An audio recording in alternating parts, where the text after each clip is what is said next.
ಇಂದಿನ ದಿನಾಂಕ 12/3/2026. ಪ್ರಾರ್ಥ ಮುರಳಿ ಬಾಪ್ದಾದ ಮಧುಬನ. ಮಧುರ ಮಕ್ಕಳೇ, ಈ ವಿದ್ಯೆಯು ಆದಾಯದ ಮೂಲವಾಗಿದೆ. ಇದರಿಂದ ನೀವು ಮನುಷ್ಯರಿಂದ ದೇವತೆಗಳಾಗುತ್ತೀರಿ.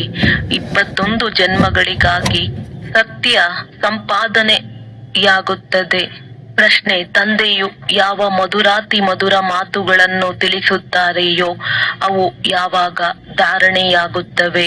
ಉತ್ತರ: ಯಾವಾಗ ಬುದ್ಧಿಯ ಮೇಲೆ ಪರಮತ ಹಾಗೂ ಮನ್ಮತದ ಪ್ರಭಾವ ಆಗುವುದಿಲ್ಲವೋ, ಯಾವ ಮಕ್ಕಳು ಹೇಳಿಕೆ ಕೇಳಿಕೆ ಮಾತುಗಳಲ್ಲಿ ನಡೆಯುತ್ತಾರೆಯೋ ಅವರ ಬುದ್ಧಿಯಲ್ಲಿ ತಂದೆಯ ಮಧುರ ಮಾತುಗಳು ಧಾರಣೆಯಾಗಲು ಸಾಧ್ಯವಿಲ್ಲ.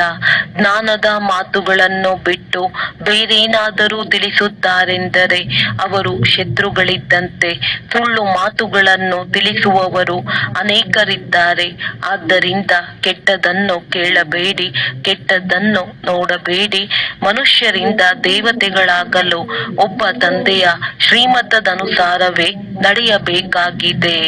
ಗೀತೆ: ನಮ್ಮ ತೀರ್ಥ ಸ್ಥಾನವು ಭಿನ್ನವಾಗಿದೆ. ಓಂ ಶಾಂತಿ. ಈ ಗೀತೆಯಲ್ಲಿ ಹೇಗೆ ತಮ್ಮ ಮಹಿಮೆ ಮಾಡಿಕೊಳ್ಳುತ್ತಾರೆ, ವಾಸ್ತವದಲ್ಲಿ ತನ್ನ ಮಹಿಮೆ ಮಾಡಿಕೊಳ್ಳುವುದಿಲ್ಲ. ಇವೆಲ್ಲವೂ ತಿಳಿದುಕೊಳ್ಳುವ ಮಾತುಗಳಾಗಿವೆ. ಯಾವ ಭಾರತವಾಸಿಗಳು ಬಹಳ ಬುದ್ಧಿವಂತರಾಗಿದ್ದರೋ ಅವರೇ ಈಗ ಬುದ್ಧಿಹೀನರಾಗಿದ್ದಾರೆ.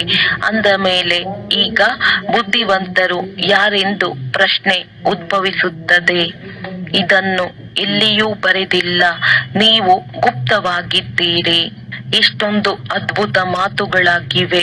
ಒಂದಂತೂ ತಂದೆಯು ತಿಳಿಸುತ್ತಾರೆ, ನನ್ನ ಮೂಲಕವೇ ನನ್ನನ್ನು ಮಕ್ಕಳು ಅರಿತುಕೊಳ್ಳಬಹುದಾಗಿದೆ. ಮತ್ತೆ ನನ್ನ ಮೂಲಕ ಎಲ್ಲವನ್ನು ಅರಿತುಕೊಳ್ಳುತ್ತಾರೆ. ಸೃಷ್ಟಿಯ ಆದಿ ಮಧ್ಯ ಅಂತ್ಯದ ಯಾವ ಆಟವಿದೆಯೋ ಅದನ್ನು ತಿಳಿದುಕೊಳ್ಳುತ್ತಾರೆ. ಇದನ್ನು ಮತ್ಯಾರೂ ತಿಳಿದುಕೊಂಡಿಲ್ಲ. ಮತ್ತು ಮುಖ್ಯವಾಗಿ ಒಂದು ತಪ್ಪನ್ನು ಮಾಡಿದ್ದಾರೆ. ನಿರಾಕಾರ ಪರಮಪಿತ ಪರಮಾತ್ಮ ಶಿವನ ಬದಲು ಕೃಷ್ಣನ ಹೆಸರನ್ನು ಹಾಕಿಬಿಟ್ಟಿದ್ದಾರೆ. ಮೊದಲ ನಂಬರಿನ ಶಾಸ್ತ್ರ ಯಾವುದಕ್ಕೆ ಶ್ರೀಮದ್ ಭಗವದ್ಗೀತೆ ಎಂದು ಹೇಳುವರೋ ಅದೇ ತಪ್ಪಾಗಿ ಬಿಟ್ಟಿದೆ. ಆದ್ದರಿಂದ ಮೊಟ್ಟ ಮೊದಲು ಸಿದ್ಧ ಮಾಡಬೇಕಾಗಿದೆ. ಭಗವಂತನು ಒಬ್ಬರೇ ಆಗಿದ್ದಾರೆ ಅಂದ ಮೇಲೆ ಕೇಳಿರಿ, ಗೀತೆಯ ಭಗವಂತ ಯಾರು? ಭಾರತದ ಆದಿ ಸನಾತನ ದೇವಿ ದೇವತಾ ಧರ್ಮವಾಗಿದೆ. ಒಂದು ವೇಳೆ ಹೊಸ ಧರ್ಮವೆಂದು ಹೇಳುವುದಾದರೆ ಬ್ರಾಹ್ಮಣ ಧರ್ಮವೆಂದೇ ಹೇಳಬಹುದು. ಮೊದಲು ಶಿಕೆಗೆ ಸಮಾನ ಬ್ರಾಹ್ಮಣರಾಗಿದ್ದಾರೆ. ಮುಖ್ಯ ಮಾತೇನೆಂದರೆ ಭಗವಂತನು ಎಲ್ಲರ ತಂದೆಯಾಗಿದ್ದಾರೆ, ಹೊಸ ಪ್ರಪಂಚದ ರಚಯಿತನಾಗಿದ್ದಾರೆ. ಅಂದ ಮೇಲೆ ಅವಶ್ಯವಾಗಿ ಹೊಸ ಪ್ರಪಂಚವನ್ನೇ ರಚಿಸುತ್ತಾರಲ್ಲವೇ? ಹೊಸ ಪ್ರಪಂಚದಲ್ಲಿ ಹೊಸ ಭಾರತವಿರುತ್ತದೆ. ಭಾರತದಲ್ಲಿಯೇ ಅವತರಿಸಿದ್ದಾರೆ. ಭಾರತವನ್ನೇ ಬ್ರಹ್ಮರವರ ಮೂಲಕ ಸ್ವರ್ಗವನ್ನಾಗಿ ಮಾಡುತ್ತಿದ್ದಾರೆ. ನಿಮ್ಮನ್ನು ತನ್ನವರನ್ನಾಗಿ ಮಾಡಿಕೊಂಡು ಮನುಷ್ಯರಿಂದ ದೇವತೆಗಳನ್ನಾಗಿ ಮಾಡಲು ಓದಿಸುತ್ತಾರೆ. ಮೊದಲು ನೀವು ಶೂದ್ರ ವರ್ಣದವರಾಗಿದ್ದೀರಿ, ನಂತರ ಬ್ರಾಹ್ಮಣ ವರ್ಣದಲ್ಲಿ, ಅನಂತರ ದೈವಿ ವರ್ಣದಲ್ಲಿ ಬಂದಿರಿ. ಕೊನೆಯಲ್ಲಿ ವೃದ್ಧಿಯಾಗುತ್ತಿರುತ್ತದೆ. ಒಂದು ಧರ್ಮದಿಂದ ಅನೇಕ ಧರ್ಮಗಳಾಗಿ ಬಿಡುತ್ತವೆ. ಎಲ್ಲ ಧರ್ಮಗಳ ರೆಂಬೆ ಕೊಂಬೆಗಳು ಬಂದು ಬಿಡುತ್ತವೆ. ಪ್ರತಿಯೊಂದು ಧರ್ಮದಿಂದ ಅನೇಕ ಶಾಖೆಗಳು ಹೊರಡುತ್ತವೆ. 3 ಧರ್ಮಗಳು ಸ್ಥಾಪನೆಯಾಗುತ್ತವೆ ಎಲ್ಲವೇ? ಇದು ಮುಖ್ಯವಾಗಿದೆ. ಪ್ರತಿಯೊಂದು ಧರ್ಮದಿಂದ ತನ್ನದೇ ಆದ ಶಾಖೆಗಳು ಹೊರಡುತ್ತವೆ. ಮುಖ್ಯ ತಳಪಾಯವು ಒಂದು ಆಗಿದೆ. ಬುಡವು ಆದಿ ಸನಾತನ ದೇವಿ ದೇವತಾ ಧರ್ಮವಾಗಿದೆ. ಯಾರು ಈಗ ರಾಜಯೋಗವನ್ನು ಕಲಿಯುತ್ತಿದ್ದೀರಿ? ದಿಲ್ವಾಡ ಮಂದಿರವು ಬಹಳ ಚೆನ್ನಾಗಿ ಮಾಡಲ್ಪಟ್ಟಿದೆ. ಅದರಲ್ಲಿ ಎಲ್ಲವನ್ನು ತಿಳಿಸಬೇಕಾಗಿದೆ. ಮಕ್ಕಳು ಇಲ್ಲಿ ಕುಳಿತಿದ್ದೀರಿ. ಕಲ್ಪದ ಮೊದಲು ಸಹ ನೀವು ರಾಜಯೋಗದ ತಪಸ್ಸು ಮಾಡಿದ್ದೀರಿ. ಹೇಗೆ ಕ್ರಿಸ್ತನ ನೆನಪಾರ್ಥವು ಕ್ರಿಶ್ಚಿಯನ್ ದೇಶದಲ್ಲಿದೆ, ಹಾಗೆಯೇ ನೀವು ಮಕ್ಕಳು ಇಲ್ಲಿ ತಪಸ್ಸು ಮಾಡಿದ್ದೀರಿ.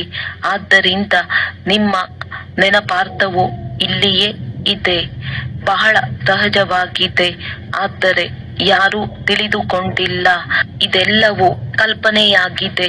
ಯಾರು ಹೇಗಾದರೂ ಕಲ್ಪನೆ ಮಾಡಿಕೊಳ್ಳಬಹುದೆಂದು ಸನ್ಯಾಸಿಗಳು ಹೇಳಿಬಿಡುತ್ತಾರೆ. ನಿಮಗೂ ಸಹ ಹೇಳುತ್ತಾರೆ, ನಿಮ್ಮ ಚಿತ್ರಗಳೆಲ್ಲವೂ ಕಲ್ಪನೆಯಿಂದ ಮಾಡಿಸಿದ್ದೀರಿ ಎಂದು. ಎಲ್ಲಿಯವರೆಗೆ ತಂದೆಯನ್ನು ಅರಿತುಕೊಳ್ಳುವುದಿಲ್ಲವೋ ಅಲ್ಲಿಯವರೆಗೆ ಕಲ್ಪನೆಯೆಂದೇ ತಿಳಿದುಕೊಳ್ಳುತ್ತಾರೆ. ಜ್ಞಾನಪೂರ್ಣನು ತಂದೆಯೇ ಅಲ್ಲವೇ? ಆದ್ದರಿಂದ ಮುಖ್ಯವಾಗಿ ತಂದೆಯ ಪರಿಚಯ ಕೊಡಬೇಕಾಗಿದೆ. ಆ ತಂದೆಯು ಸ್ವರ್ಗದ ಆಸ್ತಿಯನ್ನು ಕೊಡುತ್ತಾರೆ. ಕಲ್ಪದ ಹಿಂದೆಯೂ ಕೊಟ್ಟಿದ್ದರು. ನಂತರ 84 ಜನ್ಮಗಳನ್ನು ತೆಗೆದುಕೊಳ್ಳಬೇಕಾಯಿತು. ಭಾರತವಾಸಿಗಳೇ 84 ಜನ್ಮಗಳನ್ನು ತೆಗೆದುಕೊಳ್ಳುತ್ತಾರೆ. ಮತ್ತೆ ಸಂಗಮ ಯುಗದಲ್ಲಿ ತಂದೆಯು ಬಂದು ರಾಜಧಾನಿಯ ಸ್ಥಾಪನೆ ಮಾಡುತ್ತಾರೆ. ನೀವು ಮಕ್ಕಳು ತಂದೆಯ ಮೂಲಕ ಅರಿತುಕೊಂಡಿದ್ದೀರಿ. ಯಾವಾಗ ಚೆನ್ನಾಗಿ ತಿಳಿದುಕೊಂಡು ಬುದ್ಧಿಯಲ್ಲಿ ಕುಳಿತುಕೊಳ್ಳುವುದೋ ಆಗ ಖುಷಿಯೂ ಇರುವುದು. ಈ ವಿದ್ಯೆಯು ಬಹಳ ಆದಾಯದ ಮೂಲವಾಗಿದೆ. ವಿದ್ಯೆಯಿಂದಲೇ ಮನುಷ್ಯರು ವಕೀಲ ಇತ್ಯಾದಿಯಾಗುತ್ತಾರೆ. ಆದರೆ ಈ ವಿದ್ಯೆಯು ಮನುಷ್ಯನಿಂದ ದೇವತೆಯಾಗುವುದಾಗಿದೆ. ಪ್ರಾಪ್ತಿಯು ಎಷ್ಟು ದೊಡ್ಡದಾಗಿದೆ! ಇಂತಹ ಅವಶ್ಯವಾಗಿ ಆ ದೇವಿ ದೇವತಾ ಧರ್ಮವು ಪ್ರಾಯಲೋಪವಾಗಿ ಬಿಟ್ಟಿದೆ. ಆದ್ದರಿಂದಲೇ ಮನುಷ್ಯನಿಂದ ದೇವತೆಯಾಗಬೇಕು ಎಂದು ಬರೆಯುತ್ತಾರೆ. ದೇವತೆಗಳು ಸತ್ಯಯುಗದಲ್ಲಿದ್ದರು. ಅಂದ ಮೇಲೆ ಅವಶ್ಯವಾಗಿ ಭಗವಂತನು ಅವರನ್ನು ಸಂಗಮದಲ್ಲಿಯೇ ರಚಿಸಿರುವರು. ಹೇಗೆ ರಚಿಸಿದರು ಎಂಬುದನ್ನು ತಿಳಿದುಕೊಂಡಿಲ್ಲ. ಗುರುನಾನಕರು ಮಹಿಮೆಯನ್ನು ಆಡಿದ್ದಾರೆ. ಕಲಿಯುಗದಲ್ಲಿ ಗುರುನಾನಕರ ಅವತಾರವಾಗುತ್ತದೆ. ಅವರು ಧರ್ಮ ಸ್ಥಾಪಕನಾಗಿದ್ದಾರೆ. ಅವರ ರಾಜಧಾನಿಯಂತೂ ಕೊನೆಯಲ್ಲಿ ನಡೆಯಿತು. ತಂದೆಯು ಈ ದೇವಿ ದೇವತಾ ಧರ್ಮವನ್ನು ಸ್ಥಾಪನೆ ಮಾಡಿದ್ದಾರೆ. ವಾಸ್ತವದಲ್ಲಿ ಹೊಸ ಪ್ರಪಂಚವು ಬ್ರಾಹ್ಮಣರದ್ದು ಎಂದೇ ಹೇಳಬಹುದು. ಶಿಕೆಯು ಬಲೆ ಬ್ರಾಹ್ಮಣರದ್ದಾಗಿದೆ. ಆದರೆ ರಾಜಧಾನಿಯು ದೇವಿ ದೇವತೆಗಳಿಂದ ಆರಂಭವಾಗುತ್ತದೆ. ನೀವು ಬ್ರಾಹ್ಮಣರು ರಚಿಸಲ್ಪಟ್ಟಿದ್ದೀರಿ. ನಿಮ್ಮ ರಾಜಧಾನಿ ಇಲ್ಲ. ನೀವು ತಮಗಾಗಿ ರಾಜಧಾನಿಯನ್ನು ಸ್ಥಾಪನೆ ಮಾಡುತ್ತೀರಿ. ಇವು ಅದ್ಭುತ ಮಾತುಗಳಾಗಿವೆ. ಮನುಷ್ಯರು ಏನನ್ನು ತಿಳಿದುಕೊಂಡಿಲ್ಲ. ಮೊಟ್ಟ ಮೊದಲು ತನಗೆ ಅರ್ಥವಾದರೆ ತನ್ನ ಮೂಲಕ ಅನ್ಯರಿಗೂ ಅರ್ಥವಾಗುತ್ತದೆ. ನೀವು ಶೂದ್ರರಿಂದ ಬ್ರಹ್ಮರವರಿಗೂ ಈಗ ತಂದೆಯ ಮೂಲಕ ಅರ್ಥವಾಗಿದೆ. ಒಬ್ಬರಿಗೆ ತಿಳಿಸಿದರೆ ಮಕ್ಕಳಿಗೂ ತಿಳಿಸಬೇಕಾಗುತ್ತದೆ. ಅವರ ತನುವಿನ ಮೂಲಕ ನೀವು ಮಕ್ಕಳಿಗೂ ತಿಳಿಸಿಕೊಡುತ್ತೇನೆ. ಇವು ಅನುಭವದ ಮಾತುಗಳಾಗಿವೆ. ಶಾಸ್ತ್ರಗಳಿಂದ ಯಾರು ಏನೂ ತಿಳಿದುಕೊಳ್ಳಲು ಸಾಧ್ಯವಿಲ್ಲ. ತಂದೆಯು ತಿಳಿಸುತ್ತಾರೆ, ಇಡೀ ಕಲ್ಪದಲ್ಲಿ ಒಂದೇ ಬಾರಿ ನಾನು ಇದೇ ರೀತಿ ಬಂದು ತಿಳಿಸಿಕೊಡುತ್ತೇನೆ ಮತ್ತು ಅನೇಕ ಧರ್ಮಗಳ ವಿನಾಶ, ಒಂದು ಧರ್ಮದ ಸ್ಥಾಪನೆ ಮಾಡಿಸುತ್ತೇನೆ. ಇದು 5000 ವರ್ಷಗಳ ಆಟವಾಗಿದೆ. ನಾವು 84 ಜನ್ಮಗಳನ್ನು ತೆಗೆದುಕೊಂಡಿದ್ದೇವೆ ಎಂದು ನೀವು ಮಕ್ಕಳು ತಿಳಿದುಕೊಂಡಿದ್ದೀರಿ. ವಿಷ್ಣುವಿನ ನಾಭಿಯಿಂದ ಬ್ರಹ್ಮನನ್ನು ತೋರಿಸುತ್ತಾರೆ. ಬ್ರಹ್ಮ ಮತ್ತು ವಿಷ್ಣು ಯಾರ ಮಕ್ಕಳಾಗಿದ್ದಾರೆ? ಇಬ್ಬರು ಶಿವನ ಮಕ್ಕಳಾಗಿದ್ದಾರೆ. ಶಿವನು ರಚಯಿತ ಮತ್ತು ಇವರಿಬ್ಬರು ರಚನೆಯಾಗಿದ್ದಾರೆ. ಈ ಮಾತುಗಳನ್ನು ಯಾರೂ ತಿಳಿದುಕೊಂಡಿಲ್ಲ. ಇದು ಸಂಪೂರ್ಣ ಹೊಸ ಮಾತಾಗಿದೆ. ತಂದೆಯು ತಿಳಿಸುತ್ತಾರೆ, ಇವು ಹೊಸ ಮಾತುಗಳಾಗಿವೆ. ಯಾವುದೇ ಶಾಸ್ತ್ರಗಳಲ್ಲಿ ಈ ಮಾತುಗಳಿಲ್ಲ. ಜ್ಞಾನಸಾಗರನು ತಂದೆಯಾಗಿದ್ದಾರೆ. ಅವರೇ ಗೀತೆಯ ಭಗವಂತನಾಗಿದ್ದಾರೆ. ಭಕ್ತಿ ಮಾರ್ಗದಲ್ಲಿ ಶಿವ ಜಯಂತಿಯನ್ನಾಚರಿಸುತ್ತಾರೆ. ಸತ್ಯ ತ್ರೇತಾಯುಗದಲ್ಲಿ ಆಚರಿಸುವುದಿಲ್ಲ. ಅಂದ ಮೇಲೆ ಅವಶ್ಯವಾಗಿ ಸಂಗಮದಲ್ಲಿಯೇ ಬರುತ್ತಾರೆ. ಈ ಮಾತುಗಳನ್ನು ನೀವು ತಿಳಿದುಕೊಳ್ಳುತ್ತಾ ಅನ್ಯರಿಗೂ ತಿಳಿಸುತ್ತಾ ಇರುತ್ತೀರಿ. ತಿಳಿಸುವಂತಹ ತಂದೆಯೇ ಮಹಿಮೆಯೇ ಮಕ್ಕಳಿಗೂ ಇರಬೇಕು. ನೀವು ಸಹ ಜ್ಞಾನ ಸಾಗರರಾಗಬೇಕಾಗಿದೆ ಮಾಸ್ಟರ್. ಇಲ್ಲಿಯೇ ಪ್ರೇಮ ಸಾಗರ ಸುಖದ ಸಾಗರರಾಗಬೇಕಾಗಿದೆ. ಯಾರಿಗೂ ದುಃಖವನ್ನು ಕೊಡಬಾರದು. ಬಹಳ ಮಧುರರಾಗಬೇಕಾಗಿದೆ. ನೀವು ಬಹಳ ಕಹಿ ಅಂದರೆ ವಿಷದ ಸಮಾನರಿದ್ದವರು ಈಗ ನಿರ್ವಿಕಾರಿ ಬ್ರಾಹ್ಮಣರಾಗುತ್ತಿದ್ದೀರಿ. ಈಶ್ವರನ ಸಂತಾನರಾಗುತ್ತಿದ್ದೀರಿ. ವಿಕಾರಿಗಳಿಂದ ನಿರ್ವಿಕಾರಿ ದೇವತೆಗಳಾಗುತ್ತಿದ್ದೀರಿ. ಅರ್ಧಕಲ್ಪ ನೀವು ಪತಿತರಾಗುತ್ತಾ ಆಗುತ್ತಾ ಈಗ ಸಂಪೂರ್ಣ ಜರ್ಜಡೀಭೂತ ಸ್ಥಿತಿಯನ್ನು ತಲುಪಿದ್ದೀರಿ. ಹೇಗೆ ಸವೆದಿರುವ ಬಟ್ಟೆಗಳನ್ನು ಒಗೆದರೆ ಒಮ್ಮೆಲೆ ಹರಿದು ಹೋಗುತ್ತದೆ, ಇಲ್ಲಿಯೂ ಸಹ ಜ್ಞಾನದ ಒಗೆತವನ್ನು ಒಗೆದಾಗ ಪುಡಿ ಪುಡಿಯಾಗಿ ಬಿಡುತ್ತಾರೆ. ಕೆಲವು ಬಟ್ಟೆಗಳಂತೂ ಇಷ್ಟು ಮೈಲಿಗೆಯಾಗಿದೆ, ಅವನ್ನು ಸ್ವಚ್ಛ ಮಾಡುವುದರಲ್ಲಿ ಬಹಳ ಸಮಯ ಹಿಡಿಸುತ್ತದೆ. ಅಂತವರಿಗೆ ಅಲ್ಲಿಯೂ ಸಹ ಬಹಳ ಕಡಿಮೆ ಪದವಿ ಸಿಗುತ್ತದೆ. ತಂದೆಯು ಅಗಸನಾಗಿದ್ದಾರೆ, ಜೊತೆಯಲ್ಲಿ ನೀವು ಸಹಯೋಗಿಗಳಾಗಿದ್ದೀರಿ. ಅಗಸದಲ್ಲಿಯೂ ಅಗಸರಲ್ಲಿಯೂ ನಂಬರ್ ವಾರ್ ಇರುತ್ತಾರೆ, ಹಾಗೆಯೇ ಇಲ್ಲಿಯೂ ಇದ್ದಾರೆ. ಅಗಸನು ಬಟ್ಟೆಯನ್ನು ಚೆನ್ನಾಗಿ ಒಗೆಯದಿದ್ದರೆ ಇವನು ಅಜಾಮನಿದ್ದ ಹಾಗೆ ಎಂದು ಹೇಳುವರಲ್ಲವೇ. ಇತ್ತೀಚೆಗೆ ಬಟ್ಟೆ ಚೆನ್ನಾಗಿ ಒಗೆಯುವುದನ್ನು ಕಲಿತಿದ್ದಾರೆ. ಮೊದಲು ಹಳ್ಳಿಗಳಲ್ಲಿ ಬಹಳ ಮೈಲಿಗೆ ಬಟ್ಟೆಗಳನ್ನು ಸ್ವಚ್ಛ ಮಾಡಲಾಗುತ್ತಿತ್ತು. ಈ ಕಲೆಯನ್ನೂ ಸಹ ಹೊರಗಿನವರಿಂದ ಕಲಿತಿದ್ದಾರೆ. ಹೊರಗಿನವರು ಸ್ವಲ್ಪ ಗೌರವ ಕೊಡುತ್ತಾರೆ, ಹಣದ ಸಹಯೋಗ ನೀಡುತ್ತಾರೆ, ಏಕೆಂದರೆ ಅವರಿಗೆ ತಿಳಿದಿದೆ ಇವರು ಬಹಳ ದೊಡ್ಡ ವಂಶಾವಳಿಯವರಾಗಿದ್ದಾರೆ. ಈಗ ಕೆಳಗಿಳಿದಿದ್ದಾರೆ. ಕೆಳಗಿಳಿಯುವವರು ಮೇಲೆ ದಯೆ ಬರುತ್ತದೆ ಎಲ್ಲವೇ. ತಂದೆಯು ತಿಳಿಸುತ್ತಾರೆ, ನಿಮ್ಮನ್ನು ಇಷ್ಟೊಂದು ಧನವಂತರನ್ನಾಗಿ ಮಾಡಿದ್ದೆನು, ಮಾಯೆಯು ಯಾವ ಗತಿ ಮಾಡಿಬಿಟ್ಟಿದೆ. ನೀವೀಗ ತಿಳಿದುಕೊಂಡಿದ್ದೀರಿ, ನಾವು ವಿಜಯ ಮಾಲೆಯ ಮಣಿಯಾಗಿದ್ದೇವೆ. 84 ಜನ್ಮಗಳನ್ನು ತೆಗೆದುಕೊಂಡು ಯಾವ ಸ್ಥಿತಿಗೆ ಬಂದಿದ್ದೇವೆ. ಆಶ್ಚರ್ಯವಲ್ಲವೇ? ನೀವಿದನ್ನು ತಿಳಿಸಿ. ನೀವು ಭಾರತವಾಸಿಗಳು ಸ್ವರ್ಗವಾಸಿಗಳಾಗಿದ್ದೀರಿ. ಭಾರತವೇ ಸ್ವರ್ಗವಾಗಿತ್ತು. ನಂತರ ಕೆಳಗಿಳಿಯುತ್ತಾ ಇಳಿಯುತ್ತಾ ನರಕವಾಸಿಗಳಾಗಬೇಕಾಯಿತು. ಈಗ ತಂದೆಯು ತಿಳಿಸುತ್ತಾರೆ, ಪವಿತ್ರರಾಗಿ ಸ್ವರ್ಗವಾಸಿಗಳಾಗಿ ಮನ್ಮನಾಭವ. ಶಿವ ಭಗವಾನುವಾಚ, ನನ್ನೊಬ್ಬನನ್ನೇ ನೆನಪು ಮಾಡಿ. ನೆನಪಿನ ಯಾತ್ರೆಯಿಂದ ನಿಮ್ಮ ಎಲ್ಲ ಪಾಪಗಳು ನಷ್ಟವಾಗುತ್ತವೆ. ಕೃಷ್ಣನು ಪಟ್ಟದ ರಾಣಿಯರನ್ನಾಗಿ ಮಾಡಿಕೊಳ್ಳಲು ಓಡಿಸಿಕೊಂಡು ಹೋದನೆಂದು ಶಾಸ್ತ್ರಗಳಲ್ಲಿ ಬರೆದಿದ್ದಾರೆ.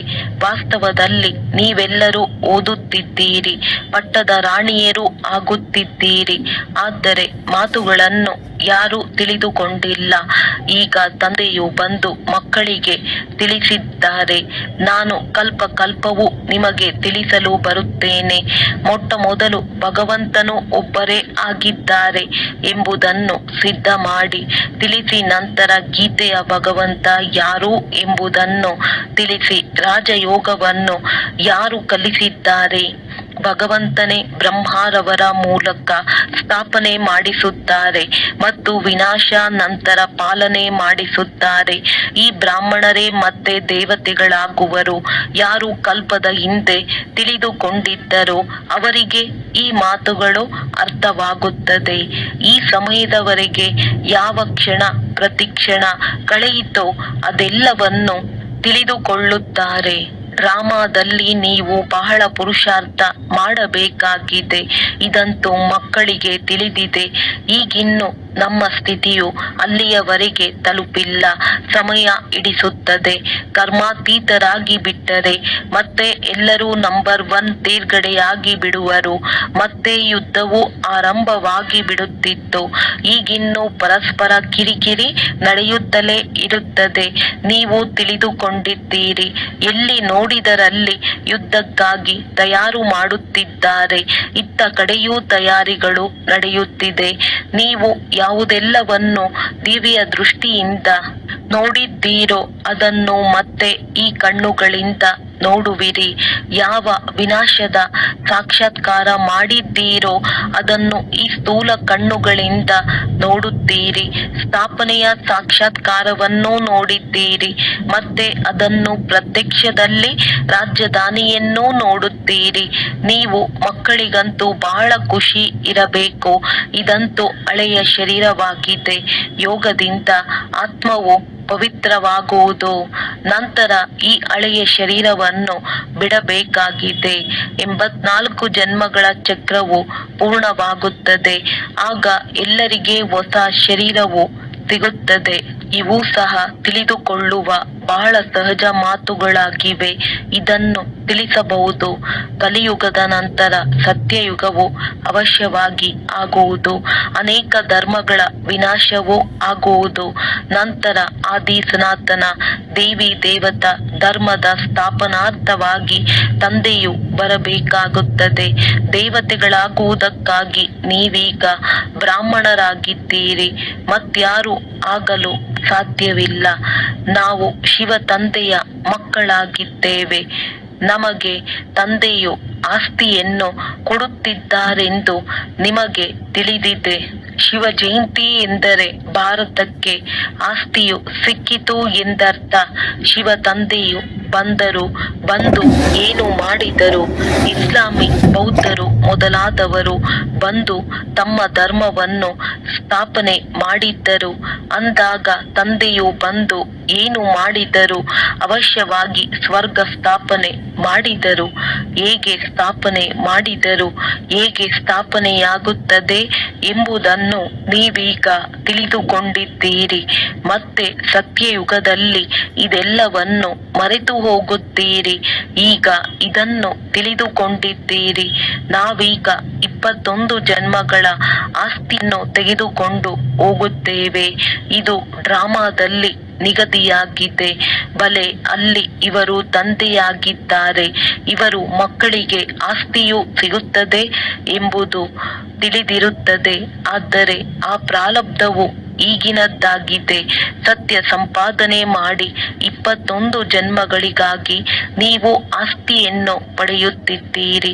84 ಜನ್ಮಗಳನ್ನಂತೂ ತೆಗೆದುಕೊಳ್ಳಲೇಬೇಕಾಗಿದೆ. ಸತೋ ಪ್ರಧಾನರಿಂದ ಮತ್ತೆ ಸತೋ ರಜೋ ತಮೋದಲ್ಲಿ ಬರುತ್ತೀರಿ. ಇದನ್ನು ಚೆನ್ನಾಗಿ ನೆನಪಿಟ್ಟುಕೊಂಡಾಗ ಖುಷಿಯಲ್ಲಿರುತ್ತೀರಿ. ತಿಳಿಸುವುದರಲ್ಲಿ ಬಹಳ ಪರಿಶ್ರಮವಾಗುತ್ತದೆ. ಯಾವಾಗ ತಿಳಿದುಕೊಳ್ಳುವರೋ ಆಗ ಅವರಿಗೆ ಬಹಳ ಖುಷಿಯಾಗುತ್ತದೆ. ಯಾವ ಮಕ್ಕಳು ಚೆನ್ನಾಗಿ ತಿಳಿದುಕೊಳ್ಳುವರೋ ಅವರು ಅನೇಕರಿಗೆ ತಿಳಿಸುತ್ತಾ ಇರುತ್ತಾರೆ. ಮುಳ್ಳುಗಳನ್ನು ಹೂಗಳನ್ನಾಗಿ ಮಾಡುತ್ತಿರುತ್ತಾರೆ. ಇದು ಬೇಅದ್ದಿನ ವಿದ್ಯೆಯಾಗಿದೆ. ಬೇಅದ್ದಿನ ಆಸ್ತಿಯೇ ಸಿಗುತ್ತದೆ ಅಂದ ಮೇಲೆ ಇದರಲ್ಲಿ ತ್ಯಾಗವು ಬೇಹದ್ದಿನದ್ದಾಗಿದೆ. ಗೃಹಸ್ಥ ವ್ಯವಹಾರದಲ್ಲಿ ಇರುತ್ತಾ ಇಡೀ ಪ್ರಪಂಚದ ತ್ಯಾಗ ಮಾಡಬೇಕಾಗಿದೆ. ಏಕೆಂದರೆ ನಿಮಗೆ ತಿಳಿದಿದೆ, ಈ ಹಳೆಯ ಪ್ರಪಂಚವೇ ಸಮಾಪ್ತಿಯಾಗುವುದು. ಈಗ ಹೊಸ ಪ್ರಪಂಚದಲ್ಲಿ ಹೋಗಬೇಕಾಗಿದೆ. ಆದ್ದರಿಂದ ಬೇಅದ್ದಿನ ಸನ್ಯಾಸ ಮಾಡಿಸುತ್ತಾರೆ. ಸನ್ಯಾಸಿಗಳದ್ದು ಅದ್ದಿನ ಸನ್ಯಾಸವಾಗಿದೆ ಮತ್ತು ಅವರದ್ದು ಹಠಯೋಗವಾಗಿದೆ. ಇಲ್ಲಿ ಯಾವುದೇ ಹಠದ ಮಾತಿರುವುದಿಲ್ಲ. ಇದು ವಿದ್ಯೆಯಾಗಿದೆ. ಈ ಪಾಠಶಾಲೆಯಲ್ಲಿ ಮನುಷ್ಯರಿಂದ ದೇವತೆಗಳಾಗಲು ಓದಬೇಕಾಗಿದೆ. ಶಿವ ಭಗವಾನು ವಾಚ, ಕೃಷ್ಣನು ಭಗವಂತನಾಗಲು ಸಾಧ್ಯವಿಲ್ಲ. ಕೃಷ್ಣನು ಹೊಸ ಪ್ರಪಂಚದ ಸ್ಥಾಪನೆ ಮಾಡಲು ಸಾಧ್ಯವಿಲ್ಲ. ಸ್ವರ್ಗದ ರಚಯಿತನೆಂದು ಹೇಳುವುದಿಲ್ಲ. ಕೃಷ್ಣನಿಗೆ ಸ್ವರ್ಗದ ರಾಜಕುಮಾರನೆಂದು ಹೇಳುತ್ತಾರೆ. ಇವು ಎಷ್ಟು ಮಧುರಾತಿ ಮಧುರ ಮಾತುಗಳು, ತಿಳಿದುಕೊಳ್ಳುವ ಮತ್ತು ಧಾರಣೆ ಮಾಡುವಂತದ್ದಾಗಿದೆ. ದೈವಿ ಲಕ್ಷಣಗಳು ಇರಬೇಕಾಗಿದೆ ಎಂದು ಹೇಳಿಕೆ ಕೇಳಿಕೆ ಮಾತುಗಳಲ್ಲಿ ತೊಡಗಬಾರದು. ವ್ಯಾಸನು ಬರೆದಿರುವ ಮಾತುಗಳಂತೆ ನಡೆಯುತ್ತಾ ನಡೆಯುತ್ತಾ ಕೆಟ್ಟ ಗತಿಯೇ ಆಯಿತಲ್ಲವೇ? ಆದ್ದರಿಂದ ಜ್ಞಾನದ ಮಾತುಗಳನ್ನು ಬಿಟ್ಟು ಬೇರೇನಾದರೂ ತಿಳಿಸಿದರೆ ಇವರು ನಮ್ಮ ಶತ್ರುವಾಗಿದ್ದಾರೆ, ದುರ್ಗತಿಯಲ್ಲಿ ಕರೆದುಕೊಂಡು ಹೋಗುತ್ತಾರೆಂದು ತಿಳಿಯಿರಿ. ಎಂದೂ ಸಹ ಪರಮತದಂತೆ ನಡೆಯಬಾರದು. ಮನ್ಮಥ ಪರಮತದಂತೆ ನಡೆದರೆ ಅವರು ಸತ್ತರು ಎಂದರ್ಥ.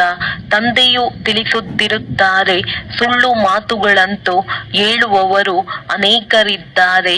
ನೀವು ಮಕ್ಕಳು ತಂದೆಯಿಂದಲೇ ಕೇಳಬೇಕಾಗಿದೆ. ಕೆಟ್ಟದ್ದನ್ನು ನೋಡಬೇಡಿ, ಕೆಟ್ಟದ್ದನ್ನು ಕೇಳಬೇಡಿ. ತಂದೆಯು ಬಂದಿರುವುದೇ ಮನುಷ್ಯರಿಂದ ದೇವತೆಗಳನ್ನಾಗಿ ಮಾಡಲು. ಅಂದ ಮೇಲೆ ಅವರ ಶ್ರೀಮತದಂತೆ ನಡೆಯಬೇಕಾಗಿದೆ. ಒಳ್ಳೆಯದು. ಮಧುರಾತಿ ಮಧುರ ಅಗಲಿ ಹೋಗಿ ಮರಳಿ ಸಿಕ್ಕಿರುವ ಮಕ್ಕಳ ಪ್ರತಿ ಮಾತ್ಪಿತಾ ಬಾಪ್ ದಾದಾರವರ ನೆನಪು, ಪ್ರೀತಿ ಹಾಗೂ ಸುಪ್ರಭಾತ. ಆತ್ಮಿಕ ಮಕ್ಕಳಿಗೆ ಆತ್ಮಿಕ ತಂದೆಯ ನಮಸ್ತೆ. ಧಾರಣೆಗಾಗಿ ಮುಖ್ಯ ಸಾರ. ಇಲ್ಲಿ ತಂದೆಯ ಸಮಾನ ಸುಖದ ಸಾಗರ, ಪ್ರೇಮದ ಸಾಗರರಾಗಬೇಕಾಗಿದೆ. ಸರ್ವ ಗುಣಗಳನ್ನು ಧಾರಣೆ ಮಾಡಿಕೊಳ್ಳಬೇಕಾಗಿದೆ. ಯಾರಿಗೂ ದುಃಖವನ್ನು ಕೊಡಬಾರದು. ಹೇಳಿಕೆ ಕೇಳಿಕೆ ಮಾತುಗಳ ಮೇಲೆ ಎಂದು ವಿಶ್ವಾಸವನ್ನಿಡಬಾರದು. ಪರಮತದಂತೆ ನಡೆಯಬಾರದು. ಕೆಟ್ಟದ್ದನ್ನು ಕೇಳಬೇಡಿ, ಕೆಟ್ಟದ್ದನ್ನು ನೋಡಬೇಡಿ. ವರದಾನ: ನಾನು ಎಂಬ ಹೊರೆಯನ್ನು ಸಮಾಪ್ತಿಗೊಳಿಸಿ ಪ್ರತ್ಯಕ್ಷ ಫಲದ ಅನುಭವ ಮಾಡುವಂತಹ ಬಾಲಕನಿಂದ ಮಾಲೀಕ ಭವ. ಯಾವಾಗ ಯಾವುದೇ ಪ್ರಕಾರದ ನಾನೆನ್ನುವುದು ಬರುತ್ತದೆ ಎಂದರೆ ತಲೆಯ ಮೇಲೆ ಹೊರೆಯು ಬಂದು ಬಿಡುತ್ತದೆ. ಆದರೆ ಯಾವಾಗ ತಂದೆಗೆ ಅವಕಾಶವನ್ನು ಕೊಡುತ್ತಿದ್ದಾರೆ, ಎಲ್ಲ ಹೊರೆಗಳನ್ನು ನನಗೆ ಕೊಟ್ಟು ಬಿಡಿ, ತಾವು ಕೇವಲ ನರ್ತಿಸಿ ಆರುತ್ತೀರಿ. ಸೇವೆಯು ಹೇಗಾಗುತ್ತದೆ, ಭಾಷಣ ಹೇಗೆ ಮಾಡುವುದು, ಇವೆಲ್ಲ ಪ್ರಶ್ನೆಗಳಿಗೆ ತಾವು ಕೇವಲ ನಿಮಿತ್ತರೆಂದು ತಿಳಿದುಕೊಂಡು ಸಂಬಂಧದ ಶಕ್ತಿ ಗೃಹದೊಂದಿಗೆ ಜೋಡಣೆ ಮಾಡಿ ಕುಳಿತು ಬಿಡಿ. ಹೃದಯ ವಿದೀರ್ಣರಾಗದೆ ಇರುತ್ತೀರೆಂದರೆ ಬಾಪ್ ದಾದಾರವರು ಸ್ವತಃವಾಗಿಯೇ ಎಲ್ಲವನ್ನು ಮಾಡಿಸಿ ಬಿಡುತ್ತಾರೆ. ಬಾಲಕನಿಂದ ಮಾಲೀಕನೆಂದು ತಿಳಿದುಕೊಂಡು ಶ್ರೇಷ್ಠ ಸ್ಥಿತಿಯಲ್ಲಿ ಸ್ಥಿತರಾಗಿ ಇರುತ್ತೀರೆಂದರೆ ಪ್ರತ್ಯಕ್ಷ ಫಲದ ಅನುಭೂತಿಯನ್ನು ಮಾಡುತ್ತಿರುತ್ತೀರಿ. ಸ್ಲೋಗನ್: ಜ್ಞಾನದಾನದ ಜೊತೆಗೆ ಗುಣದಾನ ಮಾಡುತ್ತೀರೆಂದರೆ ಸಫಲತೆಯು ಸಿಗುತ್ತಿರುತ್ತದೆ. ಅವ್ಯಕ್ತ ಸೂಚನೆ: ನಿಷೇಧ ಫೌಂಡೇಶನ್ ತಳಪಾಯವನ್ನು ಬಲಗೊಳಿಸಿ ಸದಾ ನಿರ್ಭಯ ಮತ್ತು ನಿಶ್ಚಿಂತರಾಗಿರಿ. ಎಂತಹದ್ದೇ ಕಠಿಣ ಪರಿಸ್ಥಿತಿ ಇರಲಿ, ಆದರೆ ಆಟವೆಂದು ತಿಳಿಯುವುದರಿಂದ ಕಠಿಣ ಸಮಸ್ಯೆಯು ಹಗುರವಾಗಿ ಬಿಡುತ್ತದೆ. ಕೆಲ ಮಕ್ಕಳಲ್ಲಿ ಸಾಹಸವಿದೆ, ಅದಕ್ಕೆ ಯಾವುದೇ ಮಾತು ಬಂದರೆ ಹೇಳುತ್ತಾರೆ, ಮಾಡುವೆವು, ಯೋಚಿಸುವೆವು. ಸಾಹಸವಿದೆ, ಆದರೆ ನಂಬಿಕೆ ಇಲ್ಲ. ನಂಬಿಗಸ್ತರು ಮಾತು ಹೀಗಿರುವುದಿಲ್ಲ. ನಂಬಿಗಸ್ತನ ಅರ್ಥವೇ ಆಗಿದೆ ಮನ, ವಚನ, ಕರ್ಮ. ಪ್ರತಿ ಮಾತಿನಲ್ಲಿ ನಿಶ್ಚಯ ಬುದ್ಧಿ. ಅವರ ಮುಖದಿಂದ ಎಂದು ಧೈರ್ಯವಿಲ್ಲದವರನ್ನಾಗಿ ಮಾಡುವಂತಹ ಶಬ್ದವು ಬರಲು ಸಾಧ್ಯವಿಲ್ಲ. ಒಳ್ಳೆಯದು. ಓಂ ಶಾಂತಿ. ಓಂ